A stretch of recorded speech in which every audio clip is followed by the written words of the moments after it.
Hello everyone, my self Jitendra Sharma. तो कैसे हो आप सभी? आई होप आप अच्छे होंगे। तो आज का हमारा लेक्चर है अस्थि शारीर यानी ओस्टियोलॉजी। ओस्टियोलॉजी हमारा दो चीजों से मिलकर बना, एक ओस्टियो प्लस लॉजी। ओस्टियो का मतलब होता है बोन और लॉजी का मतलब होता है स्टडी। ठीक है, स्टडी ऑफ बोन यानी जिसके अंदर अपन बोन की स्टडी करते हैं उसको ओस्टियोलॉजी कहते हैं, यानी the science of bones called osteology. ठीक है, the study of bones is called osteology. तो ये हो गया हमारा ओस्टियोलॉजी। तो आप मॉडर्न के अंदर बहुत ही अच्छे से पढ़ते हो, मॉडर्न एनाटॉमी के अंदर, जिसके अंदर आप बोन्स सारी पढ़ते हो, ह्यूमरस, स्केपुला, क्लेविकल, सारी बोन्स आप वहां डिटेल में पढ़ते हो। अब हम देखते हैं अस्थि शारीर की परिभाषा, यानी स्थिर, कठिन तथा शरीर के अंग प्रत्यंगों को आकार तथा आदान प्रदान करने वाली जो रचना होती है उसको अस्थि कहते हैं। यानी जो क्या होती है, स्थिर, कठिन तथा शरीर के अंग प्रत्यंगों को आकार तथा आदान प्रदान करती है उसको अस्थि कहते हैं। ठीक है, अब हम देखते हैं अस्यते इति अस्थि। ये एक छोटा सा श्लोक हो गया, तो ये तो आप याद रख ही सकते हो। ज्यादा वैसे भी मैं बड़े श्लोक आपको याद नहीं करवाता क्योंकि अभी एग्जाम के लिए टाइम बहुत कम बचा है। अब देखते हैं अस्थि धातु अन्य धातुओं की अपेक्षा अधिक समय तक अपना ही रूप धारण की रहती है, मतलब दूसरी धातुओं की अपेक्षा अस्थि धातु है जो कि अपना ही रूप धारण की रहती है। ठीक है, जैसे हम देखते हैं मृत शरीर यानी डेड बॉडी को जमीन में दबा देने के पश्चात कुछ दिनों के बाद वहां मिट्टी खोद कर देखी जाए तो वहां पे रस, रक्त, मांस, मेद आदि धातुएं तथा शरीर की अन्य रचनाओं का नाम मात्र अवशेष नहीं मिलेगा और अस्थिया बोन्स वैसी ही मिलेगी। इसलिए कहा गया है कि ये अधिक समय तक स्थिर रहती है। ठीक है, मृत शरीर डेड बॉडी को जमीन के अंदर दबी हुई है तो अपन उसको देखेंगे, ठीक है, कुछ दिनों बाद निकाल के, तो वहां पे सारी धातुओं के अवशेष नहीं मिलेंगे, रस, रक्त, मांस, मेद सब कुछ नहीं मिलेगा, वहां पे बस आपको अस्थि मिलेगी। ठीक है, तो ये आपको ध्यान रखना है कि अस्थियां लॉन्ग टर्म के लिए स्थिर रहती है, ये कठिन धातु है। अब हम देखते हैं अस्थि धातु का स्वरूप। ठीक है, अस्थि धातु शरीर के सबसे कठिन भाग है, ये शरीर का सबसे कठिन भाग है। इसमें गुरु, खर, कठिन, स्थूल, स्तर तथा मूर्तिमत, दृष्टिमान गुण पाए जाते हैं। इसमें ये सारे गुण पाए जाते हैं, गुरु, खर, कठिन, स्थूल सारे। ठीक है, इसी कारण इन गुणों से ये शरीर को धारण करने, मज्जा की पुष्टि करने तथा मांस के आलंबन में समर्थ होती है। ये क्या करती है, इन गुणों के कारण शरीर को धारण करती है, मज्जा की पुष्टि करती है तथा मांस का आलंबन करती है। इन्हीं गुणों के कारण इन्हें पार्थिव कहा जाता है। ठीक है, इन्हीं गुणों के कारण इसको पार्थिव कहा जाता है। अब हम देखते हैं अस्थि की उत्पत्ति क्या होता है। रस धातु से बनती है रक्त, मांस, मेद, फिर बनती है अस्थि। तो ऐसे हमारी अस्थि की उत्पत्ति होती है, रस, रक्त, मांस, मेद से क्या बनती है, अस्थि बनती है। ठीक है, फिर सात धातु आपने पढ़ी होगी, अस्थि के बाद क्या बनता है, वो मज्जा बनती है, फिर मज्जा के बाद हमारी शुक्र धातु बनती है। अब हम देखते हैं अस्थियों की संख्या। ठीक है, आचार्य चरक के अनुसार अस्थियां कितनी होती है, 360 होती है, और आचार्य सुश्रुत के अनुसार अस्थियों की संख्या होती है 300, और आधुनिक यानी मॉडर्न के अनुसार अस्थियों की संख्या होती है 206। ठीक है, अब हम देखते हैं अस्थियों के प्रकार, यानी आयुर्वेद के अनुसार हम देखते हैं अस्थियों के प्रकार। ठीक है, इसमें आपको ये श्लोक याद रखना है फ्रेंड्स। तो हम एक बार श्लोक पढ़ते हैं। एतानि पंचविधानि भवन्ति तद्यथा कपाल, रुचक, तरुण, वल्य, नलकास्ति, संज्ञानी। यानी ये पांच अस्थियां होती है। ठीक है, पांच टाइप की। पहली होती है कपाल, फिर होती है रुचक, फिर होती है तरुण, फिर होती है वल्य, फिर होती है नलक। ये पांच अस्थियां। फिर लिखा हुआ है तेसाम जानु नितप अंश गंड तालु शंख शीर सु कपालानी, यानी ये सारी कपाल अस्थियां है। ठीक है, आगे हम डिटेल में पढ़ेंगे।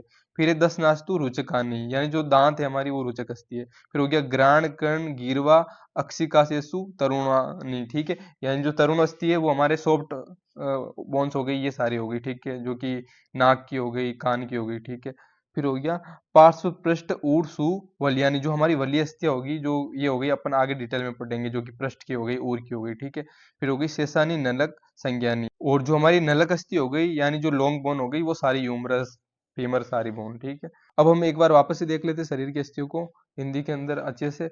शरीर की ये अस्थियां होती है जो पांच प्रकार की होती है। पहली होती है कपाल अस्थि यानी फ्लैट बोन, फिर होती है रुचक अस्थि यानी टीथ वाली बोन, फिर होती है तरुण अस्थि यानी कार्टिलेज, फिर होती है वलय अस्थि यानी राउंड बोन। ठीक है, फिर होती है नलक अस्थि यानी लॉन्ग बोन्स हमारी। अब हम देखते हैं कपाल अस्थि। ठीक है, तो इसमें जानू पटेला यानी हमारा पटेला हो गया, फिर नितम यानी इलियम हो गया, अंश स्केपुला, गंड जाइगोमेटिक बोन, तालु पेलेंटाइन बोन, और संघ जो कि टेम्पोरल बोन होती है, और सिर जो कि स्कल होता है, में कपाल अस्थियां होती है, ये चौड़ी, विस्तृत, फैली हुई तथा चपटी अस्थियां होती है। तो ये हमारी कपाल अस्थियां हो गई, ये आपको याद रखनी है। फिर हम देखते हैं रुचक अस्थि। ठीक है, रुचक अस्थि यानी दांत, तो रुचक अस्थियां है जिनकी चमक व आकृति नमक के रबे के समान हो, उनकी गणना दांतों में की जाती है। ठीक है, रुचक अस्थि यानी ये दांत होती है, ये भी आपको याद रखना है। अब हम देखते हैं तरुण अस्थि। ठीक है, ग्राण या नोज, कर्ण, ईयर, गिरवा, नेक, अक्सिकोस यानी आई में तरुण संज्ञक अस्थियां है, ठीक है। फिर हम देखते हैं वल्ली अस्थि, यानी पार्श्व यानी रिब्स हो गई, प्रपृष्ठ की हो गई यानी बैकबोन हो गई, वर्टिब्रल कॉलम, ठीक है। फिर ऊर यानी स्टर्नम की अस्थियां वल्ली अस्थियां के अंदर आती है। फिर हम देखते हैं नलक अस्थि, ठीक है, यानी लॉन्ग बोन्स हमारी सारी। शेष अस्थियां नलक संज्ञक होती है, ये शाखाओं में लंबी नली के आकार की होती है, यानी हमारी यूमरस हो गई, फीमर हो गई, ठीक है, ये सारी लॉन्ग बोन होती है। तो ये हो गई अस्थियां। तो आपको अस्थियों के 5 टाइप याद रखने हैं, और आपको मैंने जो श्लोक बताया था वो भी याद रखना। ये इंपॉर्टेंट क्वेश्चन है, ये आपका क्वेश्चन आ सकता है पेपर के अंदर, ठीक है।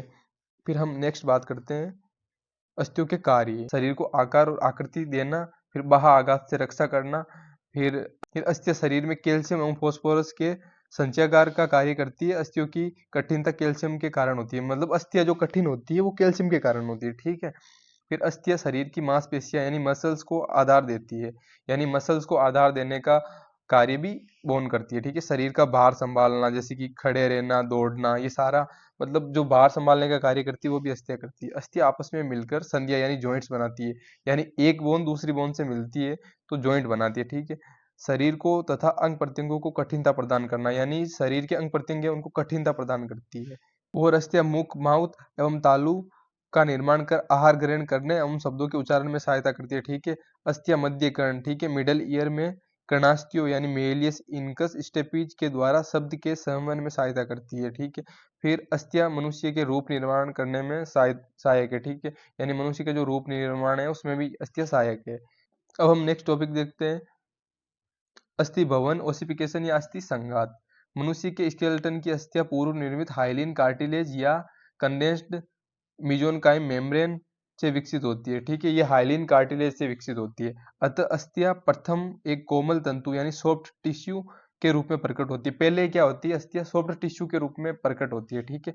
बाद में ये कोमल तंतु यानी अस्थि धातु में परिणत हो जाता है। बाद में क्या होता है, जो ये कोमल तंतु है, ठीक है, वो अस्थि धातु के अंदर बदल जाता है। इस क्रिया को अस्थि संघात, ठीक है, अस्थि संघात बोलते हैं। अस्थि संघात यानी ओसिफिकेशन बोलते हैं। ये क्रिया अस्थि निर्माण करने वाले ओस्टियोब्लास्ट और ओस्टियोटेट टिश्यू से प्रारंभ होती है, जो कि एक ऑर्गेनिक घटक है।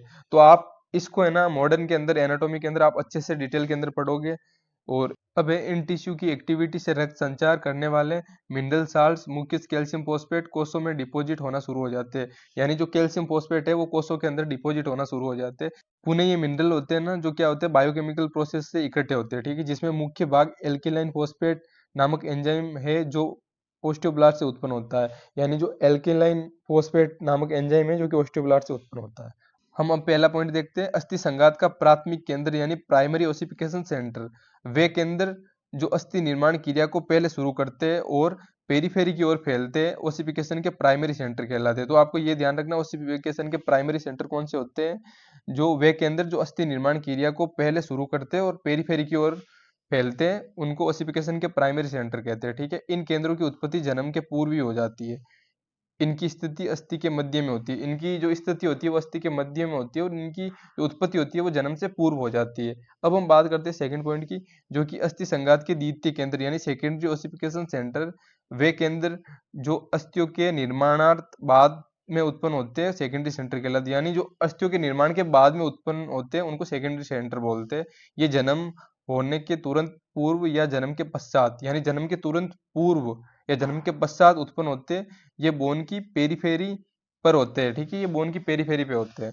तो गाइस अब हम अगला टॉपिक देखते हैं applied aspect of bone according to Ayurveda. तो गाइस ये बहुत ही इंपॉर्टेंट है एग्जाम पॉइंट ऑफ व्यू से, और आपको क्लिनिकल एस्पेक्ट तो सारी चीजों के ध्यान ही रखने हैं, क्योंकि इनसे एग्जाम के अंदर मार्क्स बहुत अच्छे मिलते हैं, तो इसलिए आपको ये चीजें याद होनी चाहिए। हम पहला पॉइंट देखते हैं, ठीक है, में भग्न। भग्न का मतलब होता है फ्रैक्चर, यानी fracture of the femur and tibia fibula, ठीक है, यानी जो फ्रैक्चर होता है फीमर एंड टिबिया फिबुला का उसमें कपार्टिशन हितकर होता है। कपार्टिशन क्या होता है, लकड़ी के तख्त कठोर पलंग पर लेटाना लाभकारी होता है, यानी अपन पेशेंट को कठोर पलंग पे लेटाते हैं उसको कपार्टिशन बोलते हैं, जो कि लाभकारी होता है, ठीक है। बुद्धिमान चिकित्सक को इसके लिए 5 कीलें लगानी चाहिए, बुद्धिमान चिकित्सक को उसको 5 कीलें लगानी चाहिए। संधियों के दोनों ओर 2-2 कीलें तथा तल प्रदेश में 1 कील लगानी चाहिए, जिससे रोगी भग्न यानी फ्रैक्चर प्रदेश को न हिला सके, ठीक है। यानी क्या बोला इन्होंने, 5 कीलें लगानी चाहिए। संधि मतलब जॉइंट के ऊपर लगानी चाहिए 2 कील, ठीक है, फिर जॉइंट के नीचे लगानी चाहिए 2 कील, और जो हमारा तल प्रदेश है यानी नीचे की ओर लगानी चाहिए 1 कील। तो टोटल 5 कील लगानी चाहिए, जिससे क्या होगा, रोगी टूटी हुई जगह को हिला ना सके। यानी क्या होता है, मोमेंट पूरी तरह से कंट्रोल करना हमको उसका। ठीक है, अब हम देखते हैं अगला पॉइंट, कपाल भग्न यानी स्कल फ्रैक्चर की बात कर रहा है ये। होने पर यदि मस्तुलुंग, मस्तुलुंग मतलब ब्रेन या ब्रेन फ्लूइड का स्राव, यानी ब्रेन फ्लूइड का स्राव न हो तो मधु और घृत रखकर पट्टी बांधे, मधु घृत रख के पट्टी बांधो और रोगी को 1 सप्ताह तक घृत पिलाना चाहिए। अब अगला पॉइंट हमारा है जो किस लिए है, हड्डी जुड़ने से को शक्ति देना, हड्डी जुड़ने में, ठीक है, अस्थि धातु को मजबूत करना, इसके लिए है। यानी इसमें क्या करना होता है, मधुर औषधियों से सिद्ध प्रथम प्रसव वाली गाय का ठंडा दूध, घृत और लाख का चूर्ण मिलाकर भग्न यानी फ्रैक्चर के रोगी को प्रातःकाल पिलाना चाहिए। तो ये आपको ध्यान रखना है। फिर हम बात करते हैं तल भग्न, हथेली पाल्म का भग्न। ठीक है, इसका मतलब होता है कि जो हमारे हथेली का फ्रैक्चर है उसके बारे में बात कर रहा है। वाले व्यक्ति की दोनों हथेलियों को मिलाकर बांध दे और आम तेल का परिचय करे, यानी दोनों हथेलियां मिला के पेशेंट की बांधनी है और आम तेल का परिचय करना है। फिर हम बात करते हैं, पहले हाथ में मिट्टी का पिंड धारण करें, इसके बाद नमक का पिंड धारण कर ले। मतलब पहले तो हाथ में मिट्टी का पिंड दो उसको, फिर उसके बाद थोड़ा सा उसको नमक का पिंड दो, और नमक का पिंड देने के बाद उसको पत्थर का पिंड दो। ठीक है, ये देना है तल भग्न यानी हथेली का जो फ्रैक्चर होता है उसके पेशेंट को। ठीक है, अब हम बात करते हैं शरीर के ऊर्ध्व भाग में भग्न, यानी जो ऊपर के भागों में फ्रैक्चर होते हैं उसमें हमको शिरोबस्ती, कर्णपूरण, घृतपान और नस्य कराना चाहिए। ठीक है, अब हम बात करते हैं शाखाओं के भग्न। शाखाओं के भग्न में क्या, अनुवासन वस्ती करानी चाहिए। और फ्रेंड्स, अगर आपको लेक्चर की पीडीएफ चाहिए तो आप हमारे Telegram channel doctor study point को ज्वाइन कर सकते हो। Thank you.